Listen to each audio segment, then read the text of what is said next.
Hi friends, UPPCL 2.0 में आप सभी लोगों का हार्दिक स्वागत है। मैं जितेंद्र सर आज आपके लिए स्पेशल टॉपिक जो आपका चल रहा है सिंगल फेज इंडक्शन मोटर, इसी से रिलेटेड स्प्लिट फेज मोटर का कुछ अंश बाकी बचा था। इससे पहले पिछले वीडियो में स्प्लिट फेज मोटर के बारे में विस्तार पूर्वक बताया गया है और अब उसके आगे अभिलक्षण वक्र बचा हुआ है और सदिश आरेख बचा हुआ है। ठीक है, वेक्टर डायग्राम जिसको कहते हैं। तो स्प्लिट फेज मोटर का दोस्तों सदिश आरेख यहाँ दर्शाया गया है।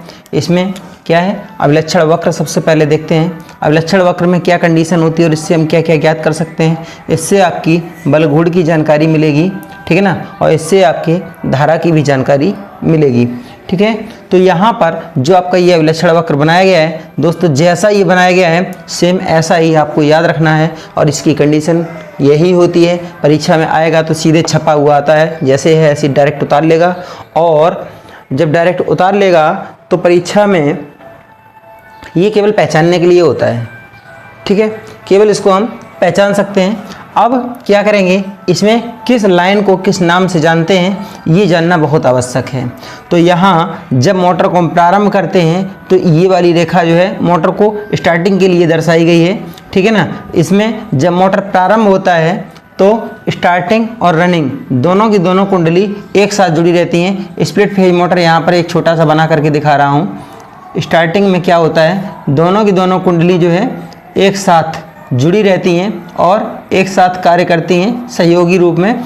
ठीक है ना, ये कंडीशन है और ये इसका रोटर हो गया। ठीक है ना, दोनों की दोनों कुंडली कौन सी, ये आपकी स्टार्टिंग वाइंडिंग है और ये रनिंग वाइंडिंग है। दोनों वाइंडिंग यहाँ समांतर रूप में जुड़ी हुई हैं और एक साथ कार्य करती हैं। इसके लिए यहाँ से और यहाँ तक ये कंडीशन आपकी दिखाई गई है, यहाँ से और यहाँ तक की कंडीशन। ठीक है, अब क्या होता है कि जब मोटर अपनी कितनी 70 से 80% की स्पीड, पूर्ण भार की इतनी गति प्राप्त कर लेता है, 70 से 80% की स्पीड प्राप्त कर लेता है, तो उस अवस्था में ये सेंट्रीफ्यूगल स्विच क्या होता है, ठीक है ना, CFS जो होता है ये क्या होता है, ओपन हो जाता है। जब ये ओपन हो जाएगा उस अवस्था में क्या होगा, उस अवस्था में आपकी जो स्टार्टिंग वाइंडिंग है ये कार्य करना बंद कर देगी। तो क्या होगा, मोटर थोड़ा सा इसका टार्क घटेगा, इसके बाद पुनः बढ़ जाएगा और ये लगभग 400% के आसपास बना रहेगा। जो कंडीशन स्टार्टिंग में थी वही आपकी दोनों वाइंडिंग के साथ समांतर में थी, वही कंडीशन आपकी कब लागू हो जाएगी, जब एक वाइंडिंग यहाँ पर फेल कर दी जाएगी या फिर डिस्कनेक्ट कर दी जाएगी, समांतर से हटा दी जाएगी सेंट्रीफ्यूगल स्विच के द्वारा। अब केंद्रीय स्विच भी इसको कहते हैं। तो अंततः मशीन क्या होगा, केवल रनिंग कुंडली से कंटिन्यू गति करती रहेगी। ठीक है ना, रनिंग कुंडली से कंटिन्यू गति करती रहेगी। यहाँ पर मुख्य कुंडली के लिए यहाँ पर डॉटेड दर्शाया गया है, क्योंकि उस अवस्था में, गतिशील अवस्था में जो मेन वाइंडिंग है आपकी, ठीक है ना, मेन वाइंडिंग है वही कार्य करेगी। ठीक है ना, और जो आपकी मुख्य कुंडलन है वो आपकी बंद हो जाएगी। ठीक है ना, यहाँ ये डॉटेड इसलिए दर्शाया गया है कि ये दोनों कुंडली एक साथ कार्य नहीं करेंगी और ये इसलिए दर्शाया गया है कि ये यहाँ से यहाँ तक ये मुख्य कुंडली कार्य तो करती है परंतु मुख्य कुंडली सहायक कुंडली के साथ कार्य करती है। और यहाँ से ये डार्क इसलिए दर्शाया गया है क्योंकि यहाँ से केवल ये रनिंग कुंडली ही कार्य करती है। ठीक है ना, और ये कंडीशन है। ठीक है, क्या लिखा है, इस स्थिति में मोटर की गति अपनी पूर्ण भार गति की 70 से 80% हो जाती है तथा प्रारंभिक कुंडलन कार्य करना बंद कर देती है। ये स्टार्टिंग वाइंडिंग है, कार्य करना बंद कर देती है और मोटर केवल रनिंग कुंडलन पर चलता रहता है। तो दोस्तों अगली कंडीशन क्या है, CFS खुलने के समय मोटर का टार्क, ठीक है ना, बलघूर्ण लगभग कितना होता है, 400% के आसपास होता है। जब सेंट्रीफ्यूगल स्विच ये ओपन होता है, ठीक है ना, ये ओपन होता है, उस समय टार्क जो है वो कितना हो जाता है, 400% के आसपास चला जाता है। ठीक है ना, और सबसे अधिक टार्क इसी मोटर का होता है 400% के आसपास। ठीक है दोस्तों, अगली कंडीशन क्या है, यहाँ पर मोटर का प्रारंभिक बलघूर्ण जो स्टार्टिंग टार्क है, ठीक है ना, मोटर का प्रारंभिक बलघूर्ण पूर्ण भार बलघूर्ण की अपेक्षा 2 गुना होता है। ये इसका स्टार्टिंग टार्क है। ठीक है ना, और ये इसका स्टार्टिंग टार्क है। ठीक है ना, और ये इसका पूर्ण भार टार्क है, फुल लोड टार्क। तो कंडीशन क्या है कि यहाँ से ये जस्ट दुगना है, या हम कह सकते हैं कि TS कौन सा, starting torque, T S equal to 2TF। TS मतलब प्रारंभिक बल घूर्ण starting torque equal to 2 into full load torque, machine का पूर्ण भार बल घूर्ण जो है, ठीक है ना, वो उसका दुगना जो है प्रारंभ में बल घूर्ण होता है। जब बल घूर्ण दुगना होगा, स्टार्टिंग टार्क दुगना होगा पूर्ण भार की अपेक्षा, तो उस समय धारा क्या होगी, तो स्टार्टिंग धारा जो होती है, ठीक है ना, फुल लोड करंट की 5 से 7 गुनी होती है, ठीक है ना, 5 से 7 गुनी होती है किसकी, फुल लोड करंट की। याद रखना प्रारंभ में मोटर जो धारा लेती है ये 5 से 7 गुना अधिक लेती है, ठीक है ना, 5 से 7 गुना अधिक लेती है, क्योंकि ये दोनों वाइंडिंग आपकी समांतर क्रम में जुड़ी होती हैं। अगर हम दो रेजिस्टेंस को समांतर क्रम में संयोजित कर दें, ठीक है ना, दो रेजिस्टेंस को समांतर क्रम में, दो प्रतिरोधों को समांतर क्रम में संयोजित कर दें, तो इसका परिणामी प्रतिरोध जो होगा ये घट जाता है। जब परिणामी प्रतिरोध घट जाएगा तो उस अवस्था में धारा प्रवाह का वैल्यू जो है बढ़ जाता है।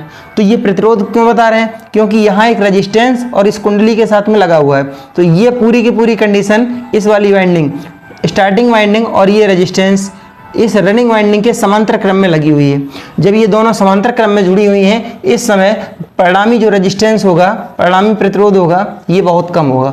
जब परिणामी प्रतिरोध कम होगा तो धारा का वैल्यू यहाँ पर ज़्यादा हो जाएगा और ये मशीन स्टार्टिंग की अवस्था में कितनी 5 से 7 गुना धारा ले लेती है। वर्तमान में आप split phase motor, induction motor के बारे में पढ़ रहे हैं, ठीक है ना। इसका वेक्टर डायग्राम, सदिश आरेख, ये क्या कहता है, सदिश आरेख में एक मुख्य घटक होता है वोल्टता, ठीक है ना, एक होता है धारा घटक, ठीक है ना, या हम करंट कंपोनेंट इसको कह सकते हैं। और ये करंट कंपोनेंट दो प्रकार के होते हैं, ठीक है ना, एक एक्टिव होता है और एक रिएक्टिव होता है। ये जो कंपोनेंट है ये कौन सा है, ये एक्टिव कंपोनेंट है, ठीक है ना। रिएक्टिव कंपोनेंट में हमेशा कॉस के स्थान पर साइन होता है, याद रखना, ठीक है ना। रिएक्टिव में कॉस के स्थान पर साइन होता है, ठीक है। और साइन जो है हमेशा हम कैसे लेते हैं, लंबवत कंडीशन में साइन लिया जाता है और क्षैतिज कंडीशन में कॉस लिया जाता है। याद रखना, क्षैतिज कंडीशन में हमेशा हम कॉस लेंगे और लंबवत कंडीशन में हमेशा साइन लेते हैं, ठीक है।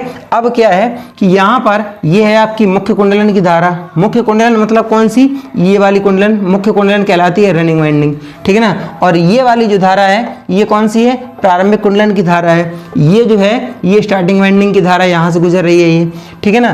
तो स्टार्टिंग करंट और मेन वाइंडिंग की करंट, इन दोनों करंट का जो परिणामी होगा, ठीक है ना, वो ये धारा होगी और इनका दोनों का परिणामी जो फ्लक्स परिणामी जो परिणामी धारा निकलेगी और उस धारा के कारण जो फ्लक्स उत्पन्न होगा, ये परिणामी धारा जो निकल रही है, इस धारा के कारण जो फ्लक्स उत्पन्न होगा, ठीक है ना, जो कोण बनेगा इन दोनों के बीच में, ठीक है ना, जो कोण बनेगा इन दोनों के बीच में, ये 30 डिग्री का एंगल बनेगा, ठीक है ना, 30 डिग्री का कोण बनता है। और ये 30 डिग्री का कोण जब बनेगा तो इसी फ्लक्स के कारण, ये जो कोण है ये फ्लक्स भी है, ठीक है ना, इसी फ्लक्स के कारण इस मोटर को टार्क मिलता है, रोटेटिंग टार्क, जिससे मोटर घूमने लगती है। यहाँ कंडीशन क्या है देख लीजिए, यहाँ से परीक्षा में प्रश्न पूछे जा चुके हैं, इसरो वगैरह में बहुत अच्छी तरीके से यहाँ प्रश्न पूछे गए हैं। ये सदिश आरेख जो है, यहाँ कंडीशन क्या है, जो मेन करंट है, ठीक है ना, मेन वाइंडिंग की, मुख्य कुंडलन की स्टार्टिंग करंट की धारा जो है, ठीक है ना, मुख्य कुंडलन की धारा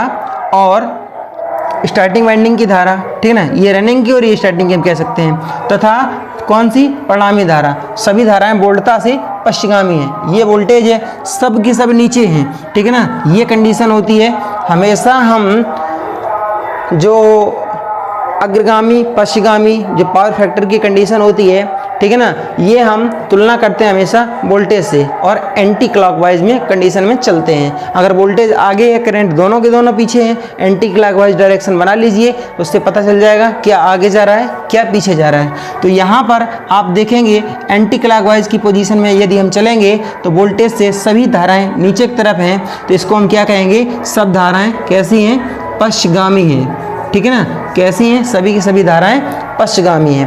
अब इन धाराओं के बीच भी अंतर है, ठीक है ना। इसमें जो मुख्य कुंडलन की जो धारा है, ठीक है ना, कौन सी, रनिंग वाइंडिंग की जो धारा है, ठीक है ना, स्टार्टिंग वाइंडिंग की धारा से भी पश्चिमगामी है और परिणामी धारा भी पश्चिमगामी है।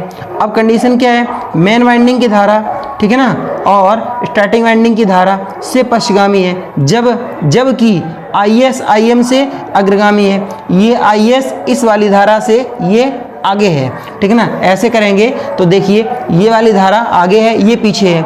आगे और पीछे अग्रगामी और पश्चगामी का निर्धारण हमेशा घड़ी की चाल के विपरीत दिशा में किया जाता है। ये हमेशा सभी मशीनों में ऐसा ही होता है, ठीक है ना। अब अगली कंडीशन क्या है, परिणामी धारा आई वोल्टता से पश्चगामी रहती है। परिणामी धारा ये है, वोल्टेज यहाँ है आपकी, एंटी क्लॉकवाइज का डायरेक्शन बनाइए और पता चल जाएगा आपको। परिणामी धारा वोल्टता से पश्चगामी है, ठीक है ना। जबकि IS तथा IM के मध्य का फेजर कोण, IS और IM इन दोनों के मध्य का फेजर कोण 30 डिग्री का होता है। किस मोटर में, स्प्लिट फेज इंडक्शन मोटर में। तो दोस्तों ये था आपका सदिश आरेख और ये था आपका अभिलक्षण वक्र, ठीक है ना, कैरेक्टरिस्टिक्स कहते हैं। और इसके साथ साथ इसके कुछ और पॉइंट्स बचे हुए हैं, तो दोस्तों बताते हैं, इनका आप स्क्रीनशॉट ले सकते हैं और अपनी जो नोट्स बना रहे हैं उस नोट्स में इनको ज़रूर दर्शा दीजिए, ठीक है। चलते हैं आगे। इस मोटर के यूज क्या क्या हैं, कहाँ कहाँ हम इस मशीन को उपयोग में ला सकते हैं, उसको देखते हैं आगे। ये मोटर छोटी मोटर होती है, बहुत ज़्यादा बड़ी मोटर नहीं होती है। 1 HP से कम की मोटर होती है ये, इसलिए इसका उपयोग सामान्यतः हम किस पर कर सकते हैं, जो औद्योगिक क्षेत्र होते हैं वहाँ पर सबसे अधिक किया जाता है, और पेट्रोल पंप वगैरह है यहाँ पर भी इस मोटर को उपयोग में ले सकते हैं। तो दोस्तों यदि आप हमारे चैनल पर नए हैं तो चैनल को प्लीज़ सब्सक्राइब ज़रूर कर लें और अपने मित्रों में शेयर करें। कम से कम अपने 2 मित्रों में ज़रूर शेयर करें। यदि किसी ग्रुप से जुड़े हैं तो उस ग्रुप में भी शेयर करें, और ये सिलसिला अब कंटिन्यू जारी रहेगा और वीडियो बीच में कोई भी ब्रेक नहीं दिया जाएगा और पूरा का पूरा सिलेबस आपको यूट्यूब पर निःशुल्क पढ़ाया जाएगा। वीडियो को लाइक शेयर सब्सक्राइब ज़रूर करें। चलिए दोस्तों आगे चलते हैं। जो आपका स्प्लिट फेज मोटर है इसके यूज़ क्या क्या है, इसके उपयोग क्या क्या हैं, ठीक है, इसके उपयोग देखते हैं। तो इसके उपयोग हैं ड्रिल, ठीक है ना, किसमें, ड्रिल मशीन में, ठीक है ना, किसमें, ड्रिल मशीन में इसका उपयोग कर सकते हैं। ग्राइंडर में इसका उपयोग कर सकते हैं।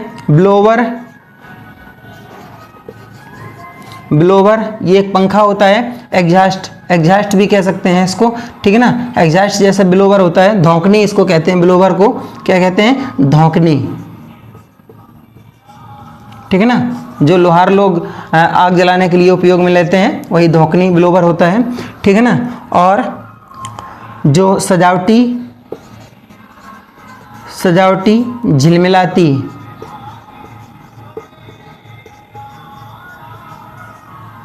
लाइटों के लिए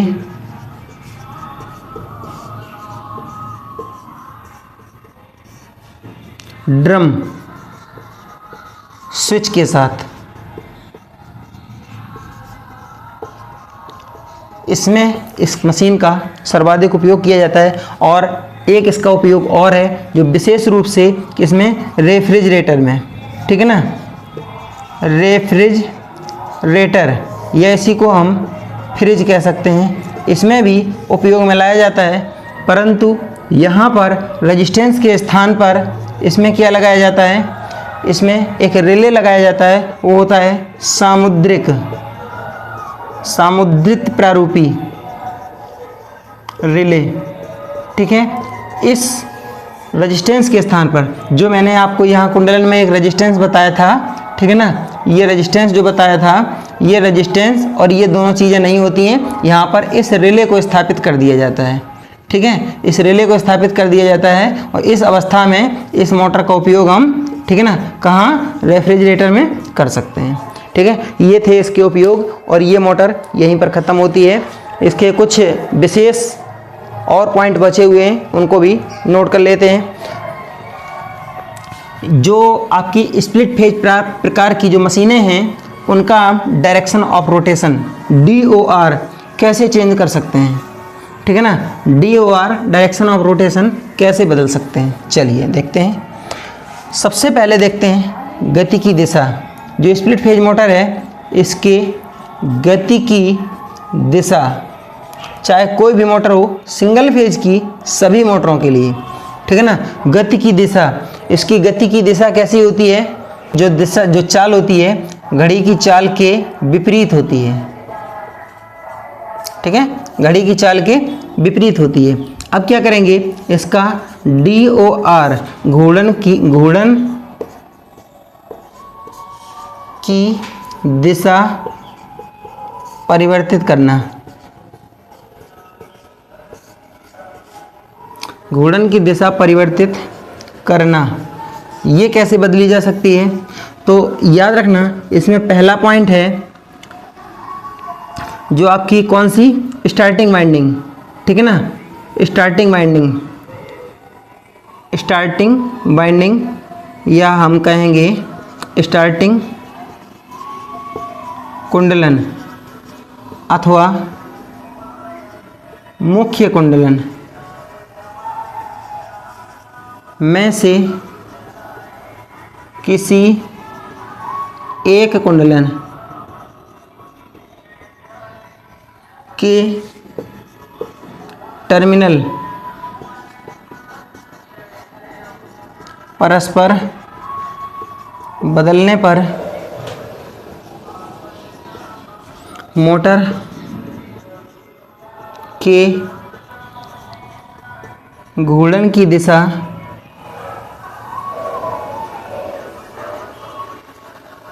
बदल जाती है।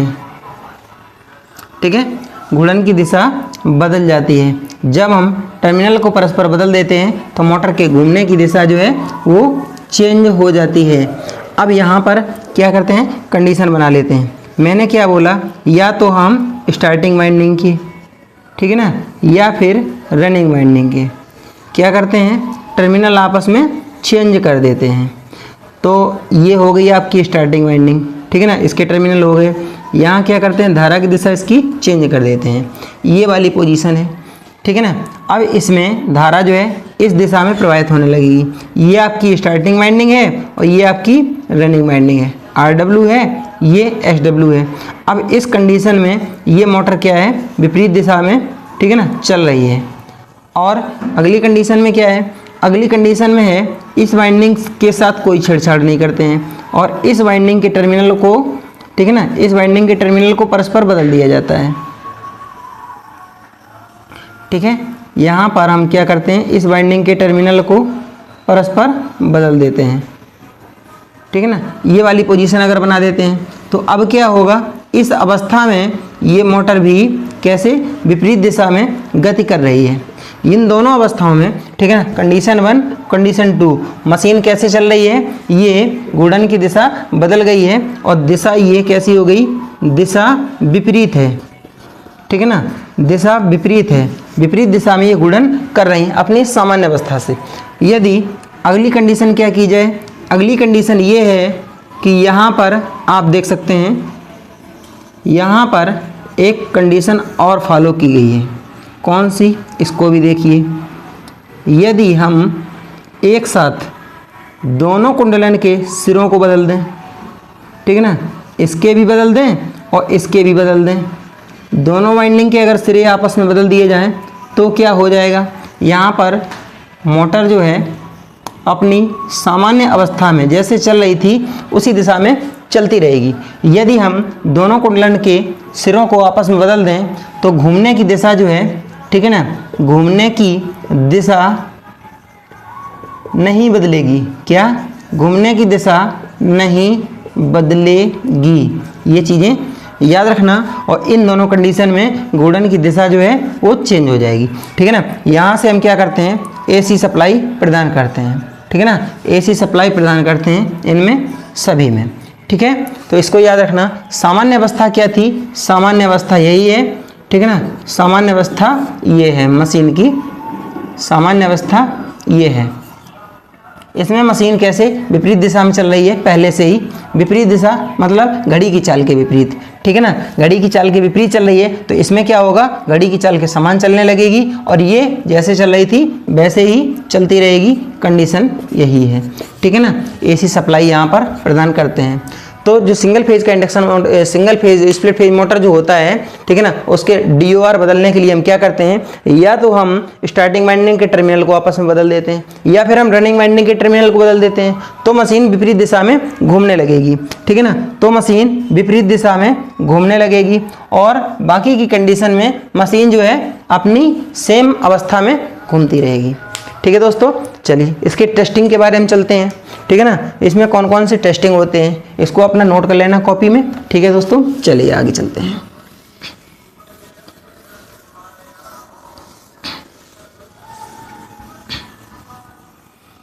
टाइम चेक करो।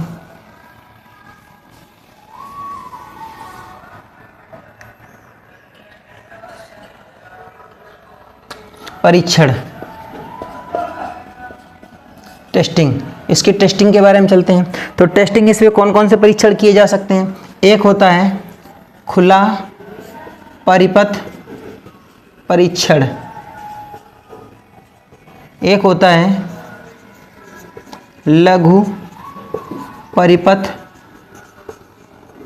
परीक्षण, एक होता है, इसी को हम ब्लॉक रोटर टेस्ट कहते हैं, ब्लॉक रोटर टेस्ट, ठीक है ना। खुला परिपथ परीक्षण की अवस्था में मशीन पर कोई भार नहीं होता है, ठीक है ना। खुला परिपथ परीक्षण की अवस्था में मशीन पर मशीन जो है, ठीक है ना, मशीन कैसे चलती है, मशीन भारहीन अवस्था में चलती है, ठीक है ना। इस परीक्षण के द्वारा, इस परीक्षण द्वारा लौह हानियाँ ज्ञात की जाती हैं, ठीक है ना। ब्लॉक रोटर टेस्ट के द्वारा क्या होता है, ठीक है ना, पूर्ण भार पर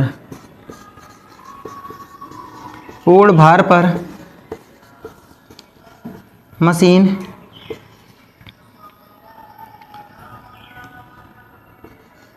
को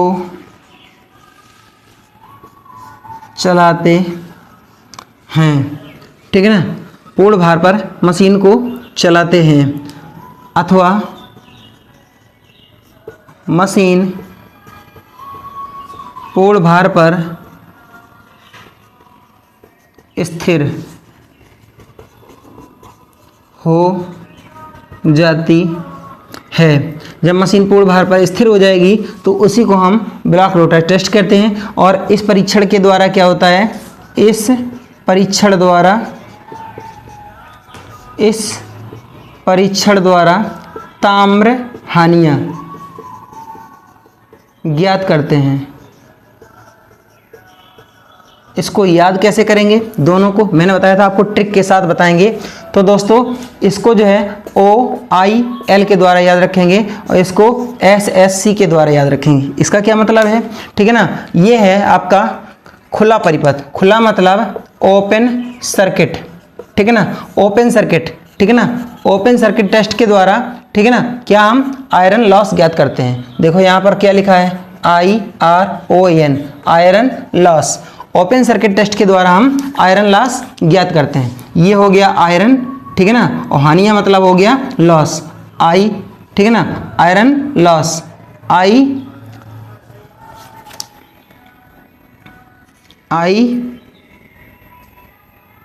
open circuit OIL, open circuit खुला परिपथ परीक्षण के द्वारा हम आयरन लॉस ज्ञात करते हैं, ठीक है ना, आयरन लॉस ज्ञात करते हैं। किस परीक्षण के द्वारा, खुला परिपथ। यह क्या है, शॉर्ट सर्किट टेस्ट के द्वारा, ठीक है ना। यह है लघु परिपथ, शॉर्ट, ठीक है ना, circuit test. Short circuit test के द्वारा हम क्या करते हैं, कॉपर लॉस ज्ञात करते हैं, ठीक है ना, कॉपर लॉस ज्ञात करते हैं। कहाँ लिखा हुआ है देखेंगे जरा, कॉपर लॉस ताम्र हानियाँ, ठीक है ना, कॉपर लॉस ज्ञात करते हैं। अगली कुछ और पॉइंट हैं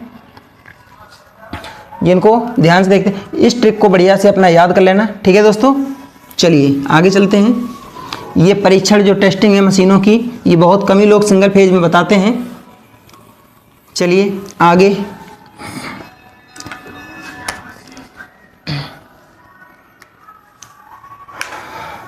ये मोटर यहीं पर ख़त्म होती है। इसके बाद संधारित्र प्रारूपी motor, capacitor type induction motor, इसके विषय में कुछ पॉइंट्स बताने हैं और बाकी इसका नेक्स्ट वीडियो में हम आपको पूरा डिटेल बताएंगे। ठीक है दोस्तों, तो यहाँ पर है संधारित्र प्रारूपी मोटर, संधारित्र प्रारूपी मोटर, ठीक है ना, या कैपेसिटर टाइप मोटर। ये कैपेसिटर टाइप की मोटर कितनी कौन कौन सी होती हैं, ठीक है ना, ये 3 प्रकार की मोटरें होती हैं। एक होती है स्थायी संधारित्र, स्थायी संधारित्र मोटर, परमानेंट कैपेसिटर मोटर, ठीक है ना। एक होती है संधारित्र चल मोटर, ये होती है capacitor start motor, capacitor start motor, ठीक है ना। एक होती है संधारित्र प्रारंभ, ये संधारित्र प्रारंभ है, ठीक है ना, संधारित्र प्रारंभ, संधारित्र चल मोटर, ठीक है ना। Capacitor start, capacitor run motor, ये 3 प्रकार की मोटर होती हैं। इनमें थोड़ा थोड़ा डिफरेंस होता है, ठीक है दोस्तों। तो इसमें सबसे पहले आप पढ़ेंगे स्थायी संधारित्र मोटर, परमानेंट कैपेसिटर मोटर, ठीक है ना। स्थायी संधारित्र मोटर, ये सभी की सभी मोटरें किसके अंतर्गत आती हैं, स्प्लिट, ठीक है ना, स्प्लिट फेज मोटर। ये मोटरें भी स्प्लिट फेज मोटरें कहलाती हैं, ठीक है। तो स्थायी संधारित्र मोटर के बारे में सबसे पहले पढ़ेंगे और इसका है सबसे पहले बनाते हैं इसका डायग्राम।